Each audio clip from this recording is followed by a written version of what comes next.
Aujourd'hui, on va parler de la connexion qu'on fait entre les émotions et la musique. Parce que je suis commanditée par Coca-Cola, puis j'ai plein de codes gratuits. T'as pas ça, toi? Non, mais plus sérieusement, c'est la deuxième partie de ma campagne avec Coca-Cola qui commence.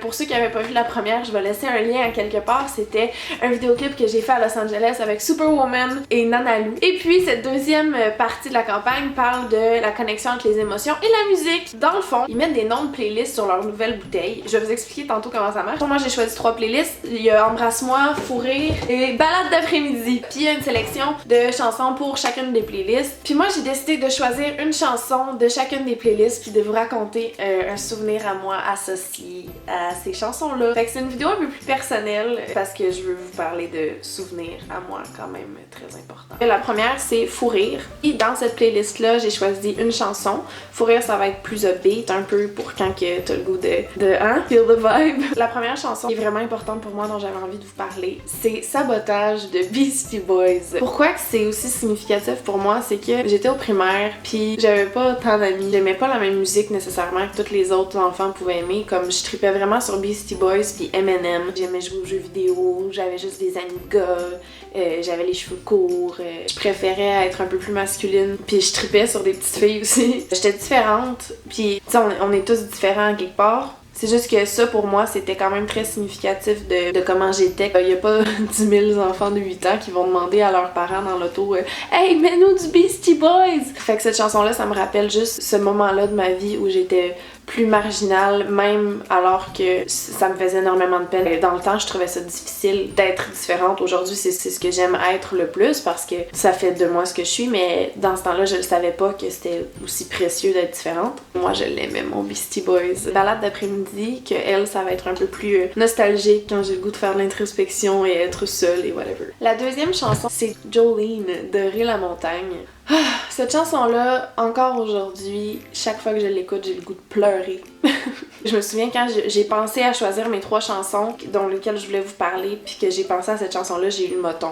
Ré la montagne, je l'adore, puis elle signifie énormément pour moi, puis toute sa musique est incroyable. Mais pourquoi Jolene en particulier? C'est que ça me rappelle énormément ma mère. La première chanson dont je vous ai parlé, je l'associais beaucoup à mon enfance. Ré la montagne, Jolene, je vais plus l'associer à mon adolescence. Ça a été justement mon entrée dans le fait d'accepter que j'étais différente. J'ai eu 10 millions de styles quand j'étais ado, comme la plupart, tu sais, je me cherchais beaucoup. J'ai eu des pensées vraiment féminines. À un moment donné, j'ai tout décidé de couper mes cheveux vraiment courts. J'avais de la misère à me trouver, comme la plupart des ados.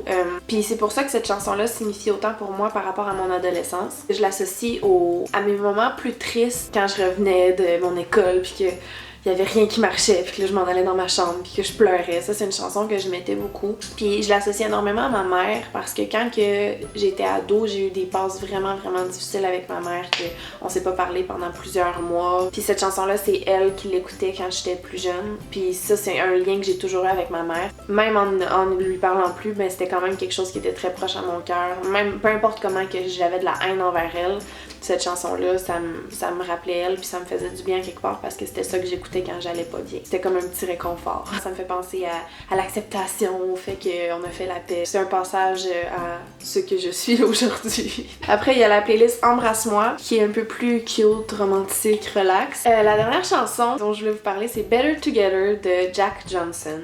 Cette chanson-là, ça me rappelle mon premier amour. Je l'associe beaucoup à ma première copine. Ça me rappelle un moment où j'étais allée chez ses parents parce que dans ce temps-là, j'avais 15 ans. Puis j'ai un souvenir de elle qui me coupe des fruits pendant que je me réveille de chez elle. Il faisait beau dehors. Cette chanson-là, elle jouait. On allait sur la terrasse. C'était comme Cette chanson-là me rappelle beaucoup mon premier contact avec des émotions aussi grandes puis fortes.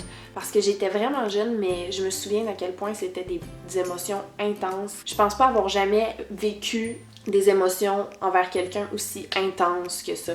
Tu sais, j'ai vécu des relations beaucoup plus stables, beaucoup plus normales, mais quelque chose d'aussi passionnel, puis c'était tellement fort pour la petite fille que j'étais. Puis cette chanson-là me rappelle beaucoup ça, mon premier contact à des aussi grosses émotions. Et puis aussi cette chanson-là, je me suis fait dire dans ma vie par 3 personnes que cette chanson-là leur faisait penser à moi. Donc je l'associe beaucoup à juste mes émotions quand que je sens quelque chose de vraiment passionnel.